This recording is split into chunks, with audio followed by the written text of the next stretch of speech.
Hello, everyone, and welcome to a new episode of the Rouge Rugby podcast, where we talk about real Canadian rugby. I'm Stu Hardy, and for this episode, I have a special co-host, Jeffrey Robinson. Jeffrey, thank you so much for joining us. As you're known across social media, Rugby Jeff. Pleasure to have you here. Yeah, it's great to be here. Okay, well, before we begin, let's find out a little bit about you. So, what got you started in rugby to begin with? Uh, well, my paternal family's from New Zealand, so I've always kind of had it in me. I grew up in British Columbia. One of my friends that I met in the town that I lived in was actually the younger brother of one of the Canadian national players we'll talk about later. And I just Okay. always followed it. Being half New Zealander, cheering for the All Blacks when I was young was kind of easy. Yes. It's kind of easy now as well, but True, yeah. true. Okay. You mentioned your paternal family, obviously being New Zealanders. Um, Obviously lots of rugby culture there. Is there anyone specifically that helped shape your rugby journey? Was honestly that would probably be a Canadian person, the younger Okay. brother of the one I'm trying not to spoil the episode, All but right. his younger brother definitely got me back into it. I'm probably one of the only New Zealanders ever in the world that does not have an all black in their family. So, so I can't really go straight to that. All right. Fair enough. Fair enough. And this is the question that we ask everyone who comes on the show. Is Yes. there anyone that when you know they're going to step on the field or have stepped on the field that you just love watching them play? Well, that's a good question. I mean, I never saw it live, but I remember the '95 World Cup and watching Jonah Lamu live. Oh, yeah. Yeah. And that was amazing. And keeping it more Canadian, it's more not one individual player, but especially like I love rugby from the '90s and the Canadian pack, just watching Mm. them in action. They were all business, never a backward step, never Mm. onside, and never quit. Yes, it's more about that aspect. That's one thing I love about rugby over other sports. It's Mm. really a team sport. You can't really hide a weak link on the field, so to speak. Mm. No, I absolutely get that. There's a place for everyone, no matter what size you are, as long as you're willing to hunker down for your teammates. Yeah. So Yeah, you got to one of the together. great things about this sport. And speaking of this sport, we are turning our attention now that the Six Nations are on their first bye week. We are heading back to North America as we have the upcoming start of the new Major League Rugby season. This will be the second season since the fall of the Arrows, but fortunately, there are a lot of Canadian representation going on in this upcoming season. So we're going to start in the East. Obviously, it's going to be an 11-team season, six of which will be in the East, and that is where the majority of the Canadians are based. We're going to get on to Canada South in a moment, but a lot has happened since the end of last season. We've had the demise of the Dallas Jackals. We've also had the men's sevens team be relegated from the sevens series that is currently going on, and a lot of those players have now opted to set up shop in Major League Rugby that we'll get to. But let's talk about the American team, which is like Anthem Rugby Carolinas, which is, it's designed for the 2031 Men's Rugby World Cup. It's to develop more players to ensure that they're competitive. Obviously, last year they came about, I think, 3 or 4 weeks before the season was going to start. And they had slim pickings, to say the least. I think they were getting teams' third or fourth choice players in those positions, and obviously went winless in 2024, looking to get that first win in 2025. They've got two Canadian eligible players, McKeen Ali Khan and Neil Trainer, in their squad. Now, McKeen Ali Khan has dressed for the USA under 20s team, I think back in 2020 or 2021. I think he's a lost cause for the Canadian I element. He is committed to the USA, unfortunately. I've heard the same. I've heard the same. Yeah, it's a shame. It's a shame, but he is eligible for both, and that's where he's decided to go with. Uh, fair dinkum to him. Wish him all the best. And Anthem should be the right environment for him. Ali Khan was with Dallas last year.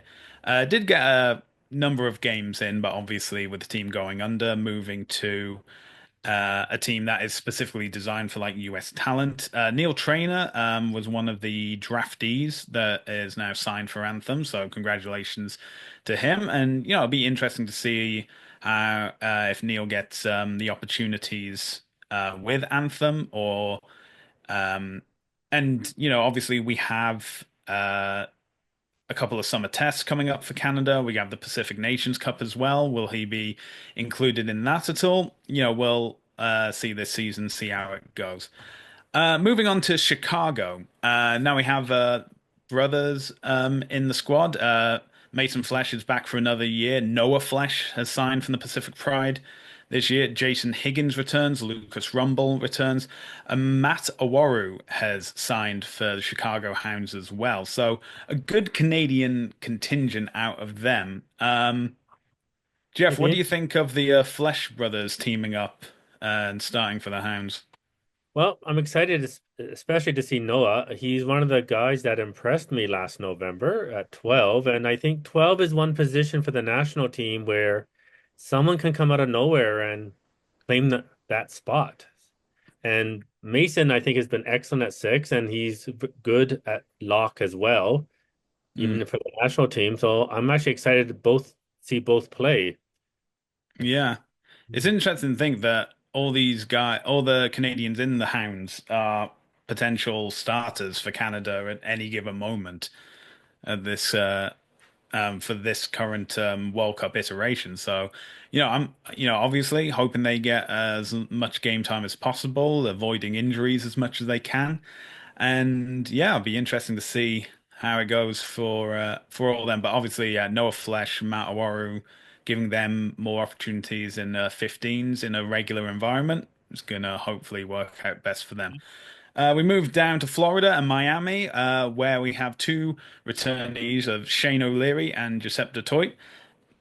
Um, Shane O'Leary, this is his second season for Miami, and Dutoit as well. They, both former Arrows coming to play for Miami. I think one of the things that we want to see was Shane O'Leary after coming from France to Toronto, was him getting more opportunities with the national team, which obviously didn't come about.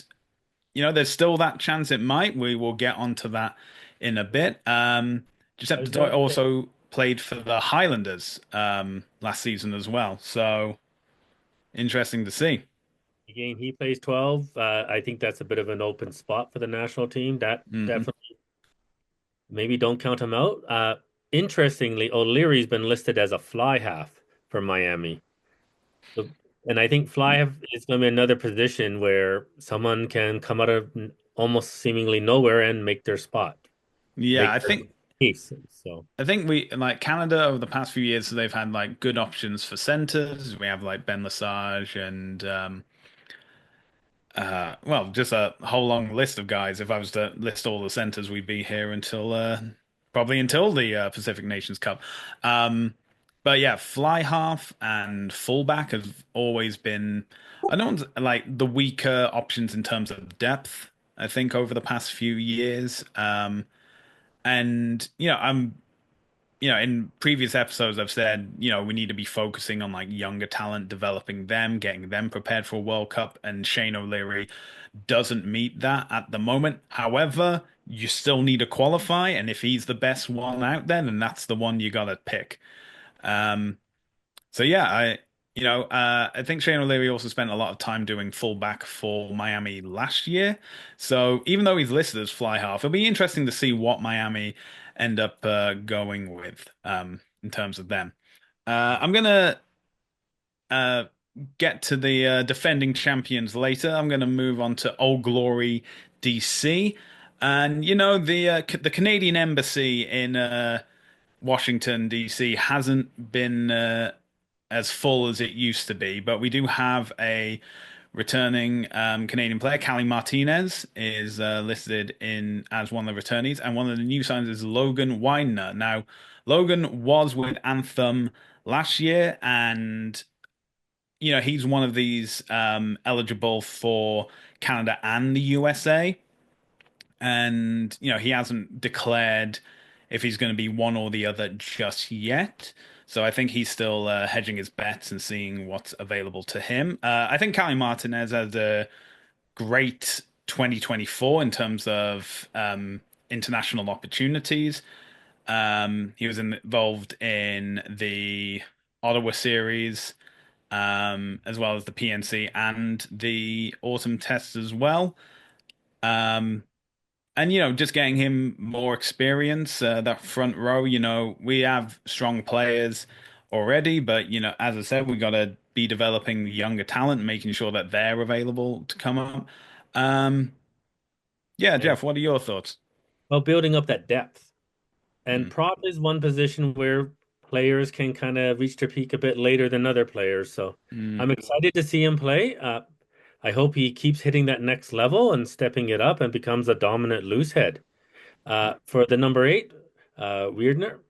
Yeah, you're right. Like he's probably hedging his bets. Number eight is another position for Canada, which I think the depth is okay, but players are going to look for their opportunity. And the fact that he has left Anthem means he could play for Canada. Maybe maybe that door opens for him and he mm. walks. Mm. Yeah. And now we move to one of the OGs of MLR, Nola Gold. They were kind of depleted on the Canadian front last year. They only had Callum Botcher. But they've now added three other Canadians to that list. That's Tyler Matcham, Caden Duguid, and Cooper Coates. So Cooper Coates is one of these guys that was regularly featured on like the Seventh Circuit, but now that the men's have been relegated, he's one of the players looking at options available. And Nola's been the one where he's decided to go. Caden Duguid as well. Be interesting to see him over in MLR. He obviously got a number of games with Canada last year, and yeah, I think I've always had this thing about Nola. They're either going to do incredibly well or they're going to finish right at the bottom. I never get like anything other than Oh, everything or nothing from Nola. or nothing. Yeah. Nola actually has a soft spot in my heart for them. Uh when MLR started, New Orleans was the surprise team for me. Like, wow. Mm, And they seem to start really even off the field almost from nothing, like with their crowds, but they have built a solid foundation and mm, I can't help but not cheer for them. And for the players, Cooper Coates is one of the guys I am very excited to see play. It sounds like they're not very deep at fullback, and he's probably going to get a lot of game time there. And when you look at in the future for the national team, I am someone where if they play their club professional rugby at a position, I want to see them at that position for the national team. But I'll see. I'll be very interested in seeing how Cooper Coates goes.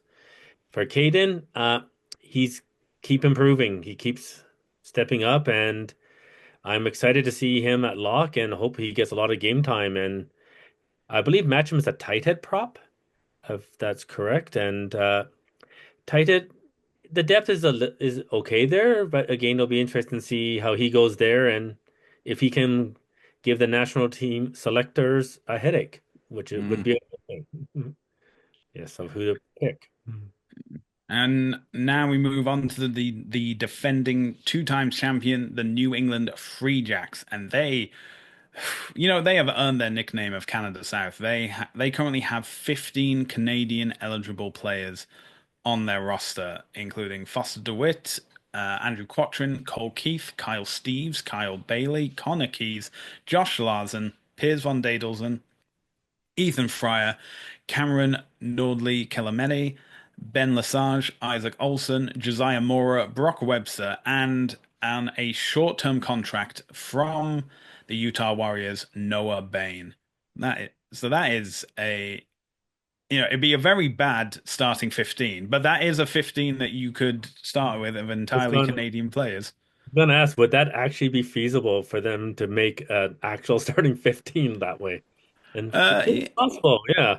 it's possible. Again, I don't think it'd be very good, but you know, obviously the Free Jacks have the big target on the back, but they have had head coach change over the off season.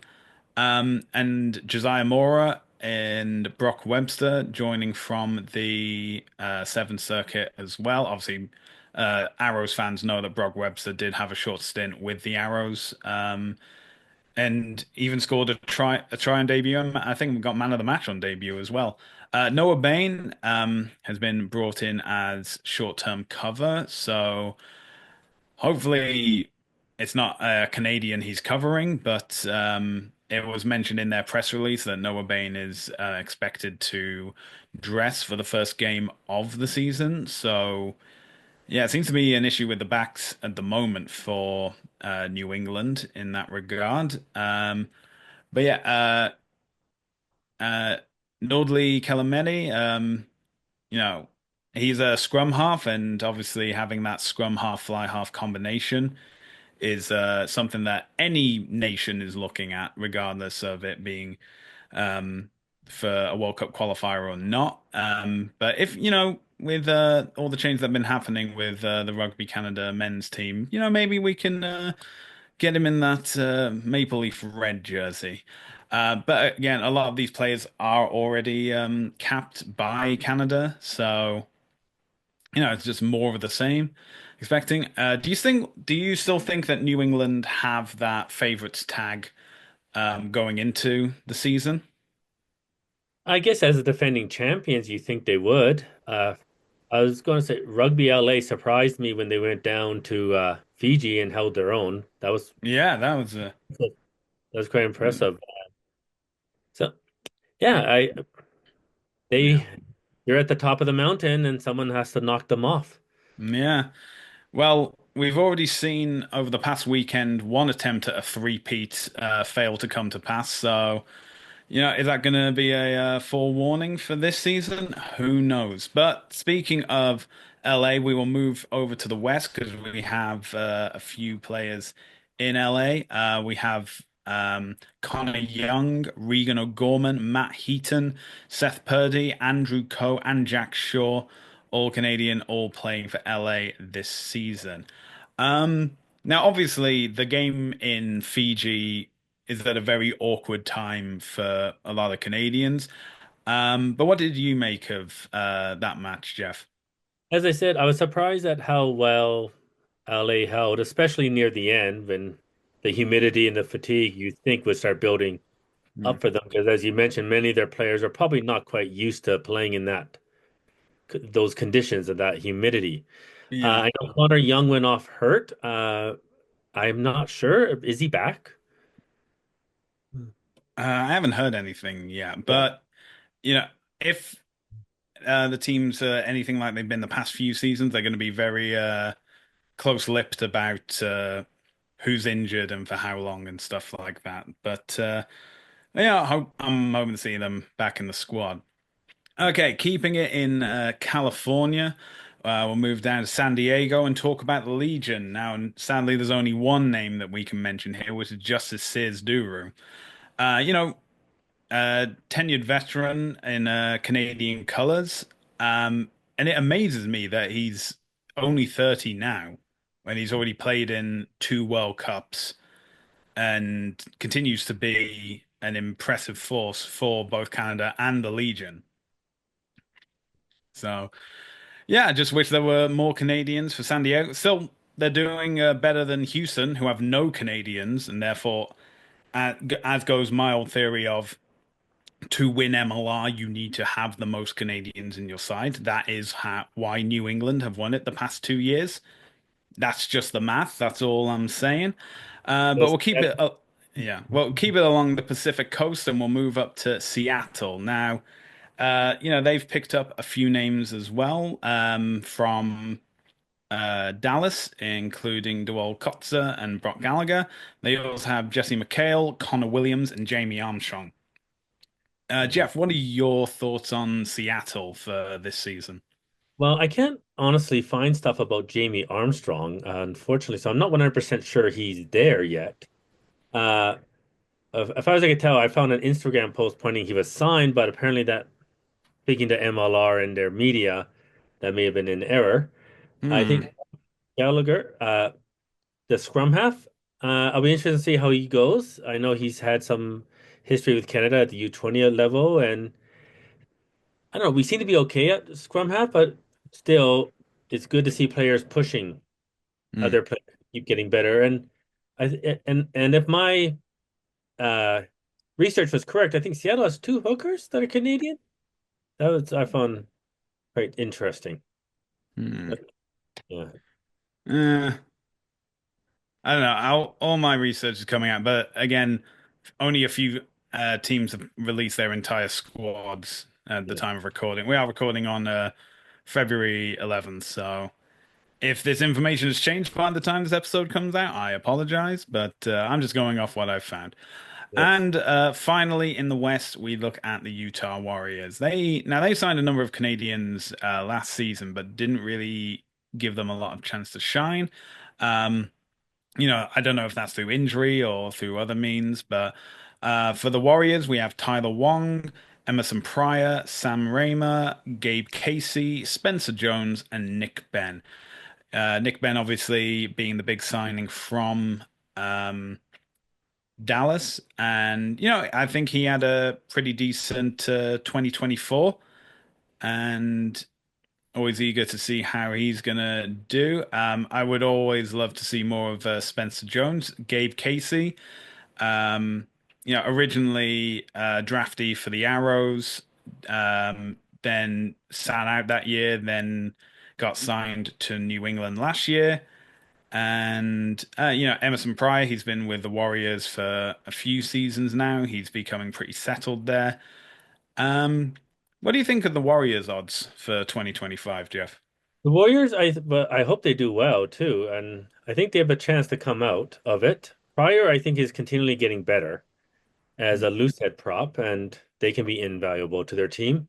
Gabe Casey's one other guy I'll be definitely will be watching, and he's had a same as Spencer Jones. They've had a bit of injury, Hmm. like bad injury luck, and hopefully both of them have a great season and stay healthy and form a great partnership. Because I think Jones is more of a 12, and I think Casey's more of a 13. So there's Yeah. a chance there they could do a great partnership, and which would be great for Canada as well. Yeah, of course, of course. So that is the Canadians we have listed for MLR 2025. Obviously, anything can happen this season with injuries and coverage needed to come in.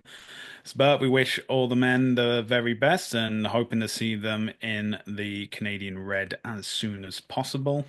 And but that decision won't be down to you or me, Jeff. That'll be down to the new head coach for the Canadian men's team. I called it a couple of episodes ago. Steve Meacham has been appointed as the senior men's 15s coach. Um, Now, of course, he was supposed to be the Arrows head coach for 2024 onwards. Obviously, that never came to pass. But he has been signed now by Rugby Canada. He has a deep history of coaching. He's coached in England. He's coached in the top 14 as well. Um, and coming over from Australia, I believe press information said he doesn't officially begin until April, or he doesn't move to Canada until April. But Jeff, what do you make of the signing of Steve Meacham?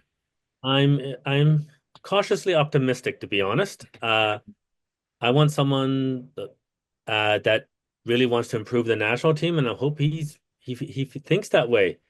He was willing to come over before, as you said, for the Arrows, so I think he's not coming in completely cold to Canadian rugby. I'm sure he Hmm. prepped before that because he was going to coach the Arrows. Hmm. I obviously I he's probably not 100 up to speed with the Canadian setup, but again, because of his past. willingness to come to Canada. I'm sure he did some research. I'm willing to uh was it be open-minded until I see him fill out his coaching staff and what will end up being a long list of players that they hope to bring into a camp before the PNC. Mm. So, and I have heard that he's supposed to be at Vancouver Seven. So if anyone watching and wants to ask him, are you phoning the guys in France? He's supposed to be there if you want to ask. Yeah, yeah. Yes. I have heard rumors from the grapevine that a lot of the French-based players are willing to put their hands up to come over for the PNC. Obviously, that while that does fall during like the top 14 season, it is at the start, and um, I think they'll be able to work around it. I know there's been cases of like being fined for playing while the season's going on, but I think they're willing to do that. But it does come down to Meacham making that decision to reach out to them. Um, but we will see. And wishing him all the best. As you said, cautiously optimistic, I think is the One, right one thing approach I to. heard, Mhm. one thing I heard when I was asking around about him was like a team like Bath, I believe he head coach, was they Mhm. had their best season with him as head coach. Mm. So it does sound like this guy has talent. And if there's going to be a criticism of his selection and it's a valid one, he hasn't, even as an assistant coach, I believe, has not done a national team. Yeah. But hopefully, though, he wants to prove them wrong and he's willing to put in the effort and put in the work and repair those bridges, as you were saying, for those overseas pros, too, to bring Mm. them to the fold. Yeah, well, again, wishing him all the best. Hopefully, these choices come easily, and we have a team that's willing to compete for that place in the Rugby World Cup for 2027. Rugby Canada have also announced their Hall of Fame class for 2024, so congratulations to all those listed, including Eddie Evans, Ed Fairhurst, Joyce Henry, John Hutchinson, Ian Hyde-Lay, Colette Macaulay, Barbara Mervyn, Rick Powers, and DTH Van der Merwe. Congratulations on being listed to Congrats. the Hall of Fame. All of them, congrats. Yes. Mhm. Now, since we last recorded, there has been another round of the Sevens series taking place in Perth, and the Canadian women finished top of their pool with 3 out of 3 wins. In the knockout stages, they got a win over Brazil before a loss to Australia, and then finally France, finishing fourth in the pool. Which obviously hoping for a top three finish in the next leg in Vancouver, but they are firmly in the position to remain in the sevens and not be in that relegation battle at the end of the season. Now, it was reported by the New Zealand Herald that the sevens has featured fraught future because of a multi-million-dollar loss from the 2024 season. And the reason behind that is that unlike previous seasons, which were organized on a local basis, it's World Rugby is now organizing everything and flying their staff out in first class fights and having them set up in five-star hotels. And now I'm not a money guy, but this seems to be an issue for rugby everywhere of spending more money than you actually have. Personally, I'm thinking if you're doing this as part of a job, business class is fine, and we'll just go from there. And, that's one way to cut back on costs. But also as well, they've already had to reduce the seven series by one location. That's why we don't have Madrid later this year. So I don't know. It's something to look at. And also, it's been announced by World Rugby that the Rugby World Cup Sevens is being removed from the calendar. Um, to be honest, if you list the winner of the Seven Series every year as the world champions, and no one wants to host the World Cup Sevens, I'm kind of okay with getting rid of it. Again, from a financial perspective, I know that a lot of smaller nations will miss out on the opportunity to compete. But Jeff, what do you think? Well, once the sevens went into the Olympics, yeah, I guess the World Cup sevens was a bit on borrowed time. Yeah. I don't even think they're even in the Commonwealth Games anymore. I don't believe Glasgow's going to have them. No, I think that's more of a issue with the Commonwealth Games being a last minute relocation to Glasgow. But yeah, I get where you're coming from. Yeah. And your comment about the article about the cost and stuff really reminded me of Norm Hadley, actually, when one of his criticisms of Rugby Canada in the 90s about admin getting first class service and the players kind of getting the lower level of it. Mm, So it's, as I said, yeah, I mean, like business class is fine. You don't need five-star hotel. You don't need first class like that. And I'm sure there's a way they can trim the fat, so to speak, to keep more events or add more teams too. But as mm, coming back to the World Cup sevens, I mean, everyone's gonna say who won the gold medal at the last Olympics in sevens mm. and not the World Cup, and it's just the reality of a situation. Yeah.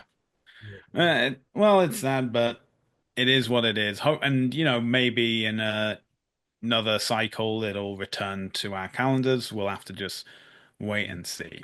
We'll keep it with Rugby Canada at the moment and keep it in Vancouver, or should I say Vancouver Island, because the Pacific Pride have announced changes in their spring team for 2025. Now, some of the departures we've already listed, Tyler Matcham to Nola Gold, Neil Traynor to Anthem, Noah Flesh to the Hounds. Three other players have left, Sam Miller, Ben James, and Charles Taimani. There hasn't been announced where they're going at the moment. We have some new additions, so we have Mason McDonald, Logan Harris, Carl Hunger, Daniel Lushik, Glenn Roy, Danielle Muzaliwa, Jamin Hodgkins, Adam Stander, and Stephen Samuel. Some great additions. McDonald and Harris, locks. Carl Hunger, you may remember from the Dallas Jackals last year, and it's highly speculated that Hunger will, maybe be called up to an MLR team during the season if, never know how injuries goes.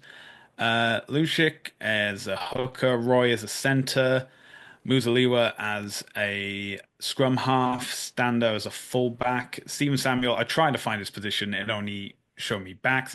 Jamin Hodgkins, I'm definitely interested to see how he does. He spent last year in the Welsh Premiership. He's been on the reserve list for Rugby Canada last year for the PNC and the autumn tests. Any names stand out to you, Jeff? Oh, him. I mean, he's a fly half too, and I think fly half is an open position. I mean, Yes. Yes. it is. I mean, will with a new head coach, will we see Nelson again? He did do his best as he can last season, but he was not young either. Mm, And we talked about O'Leary and maybe him not, he's also not super young either. There's definitely a chance for a young fly half to come up and lead them. So definitely him. The other ones, I hope they'll do well, and I am definitely want to see them be in contention for the national team and build that depth that we'll also need to try to get through the Pacific Nations Cup. But I said if I had to pick one, it definitely would be him, the fly half. yeah, absolutely. And now we're going to bring it back to Rugby Ontario because they announced that they have their senior men's and women's teams planning to return for 2025. For the women's, it's split into Ontario East and West, and they will be returning to the Quebec Ontario Rugby Championship in March. The focus of that is for player development ahead of the Women's Rugby World Cup 2025 in England later this year. And the big news coming out is that the Coast to Coast Cup is being expanded into an Eastern Canada competition. It was reported by Brian Ray that a Western Canada competition could have taken place at the same time. However, there had been no response.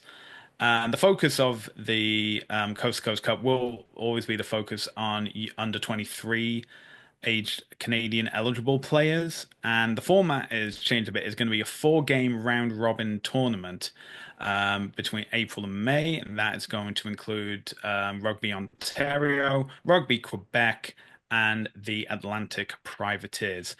Um, so that'll be taking place, and then the finals will be held in June. That will be a double header featuring a to be confirmed fourth team. Jeff, what do you make of these changes? I mean, I think it's great to have more playing opportunities for these guys, and it's also to include it in the branding of the Coast to Coast Cup. What do you make of it? I wish Western Canada could have got their act together, and hopefully they will for next year and make it Yeah. even better. So the fourth team you said to be named, I mean, I guess they could, if the Pride could afford to come over to Mm, where they're going to have the double header. But I'm glad. I mean, under 23, one of the problems in with the sport in Canada right now is player retention, especially from that mm, age group of like 18 to 23, like that. When because not all the universities have rugby teams mm, or fully varsity yeah. teams. So I think this is great and hope it helps with the player retention. Yeah. Yeah, absolutely. And, at this moment in time, we don't have any broadcast information of this cup that will be announced nearer the time. But if you want to watch any rugby coming up, well, the men's Six Nations, it's on a bye this coming weekend, but it will return. And when it does, it will be on the zone. As it was announced that TSN will be the home of Rugby Canada and their broadcast games. That means the Seven Series will be on TSN. Unless you're in Vancouver, then get a ticket and head to the Sevens and watch it yourself. Exactly. Exactly. If you want to watch any of the MLR games, they are available on the Rugby Network. And if you want to watch the Premiership Women's Rugby, that is available on the Rugby Network Plus. And if you enjoyed this episode, be sure to check out more, as well as our written pieces on our website, therougerugby.ca. You can also find our podcast on Spotify and Apple Podcasts. We have our YouTube channel at The Rouge Rugby with episodes. Make sure to like and subscribe and hit the bell notification to stay up to date with all our videos. We're also available across social media, including Facebook, Twitter, Instagram, TikTok, Threads, and Blue Sky, all at The Rouge Rugby. Jeff, where can people find you on social media? Uh, Wolfpack Rugby Jeff, and I think right now only that, but Wolfpack Rugby Jeff actually. All And right. I see we have about a minute left, and I hinted at you asked me about the player. It was Eddie Evans' younger brother. So shout out Uh, to Eddie Evans, Northwest BC, getting a player into the Hall of Fame. So shout out to them. Fantastic. And you can find me across social media at Hardman, spelled H4RDMAN. Well, that's going to be it for this episode. Jeff, thank you for joining me, and thank you all for joining us for another episode of the Rouge Rugby podcast, where we talk about real Canadian rugby. We hope you can join us again next time.